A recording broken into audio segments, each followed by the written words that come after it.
Ladies and gentlemen, magandang araw, mayroon na naman tayo na magandang lot for sale.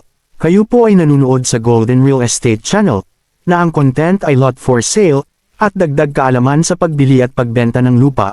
Bago po tayo mag-umpisa ay inaanyayahan ang mga viewers na hindi pa nakasubscribe. Pindutin po ang subscribe button upang maging updated sa mga latest video ng lot for sale. Mag-like, e-share ang video sa mga gusto bumili at magbenta ng lupa.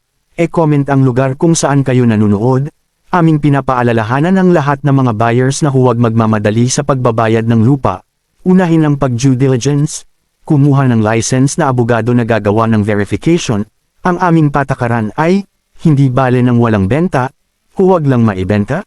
Ang lupa na may problema, ang inyo pong pag-like, comment, pag-share lalo ang pag-subscribe ay malaking tulong na sa aming mga YouTubers. Good news, ang property na ito ay for sale, matatagpuan sa San Isidro Rodriguez Rizal, may land area na 18 hectares, ang proof of ownership ay tax declaration, ang kalsada mula sa highway hanggang sa property ay possible ang matataas na mga sasakyan lalo na ang 4x4, ang kalsada ay dating simentado ng dahil sa nandito ang maraming iba't ibang quarry site ay nasira na. Ang lupa na ito ay bundok, na ideal lamang sa mga puno na pananim katulad ng coconut, mango, agarwood, at iba't ibang mga punong kahoy na pananim. Sa ngayon ay property ay mayroon mga tanim na mango, coconut ang mga abogado. Ang lupa na ito ay zoning for quarry kaya ideal din na gawin quarry. Ang makukuha ng mga quarry materials ay ang mga ito aggregates, at lastillas. Sa mga daraanan papunta sa lupa ay mga quarry site na, kaya dito ay napakaraming dump trucks ang naghahakot sa araw-araw.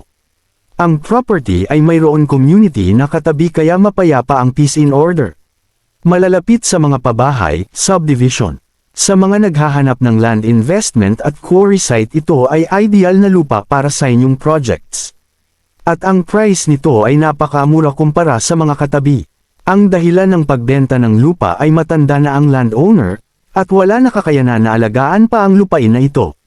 Kaya minabuti na ibenta na lang, mga landmarks beside Blue Rock Quarry Site, 1 km to Lolacutan Seventh-day Adventist Church, 1.7 km to Base Camp Elementary School, 1.7 km to Christ is Coming Prayer Mountain, 2.7 km to Servant of Jesus Most High Church, 5 km to Save More Shopping Center, 6 km to Metro Manila Subdivision, 14 km to SM City San Mateo, 17 km to Ayala Malls Marikina, 35 km to SM Mall of Asia Pasay, 28 km to Guadalupe Makati City.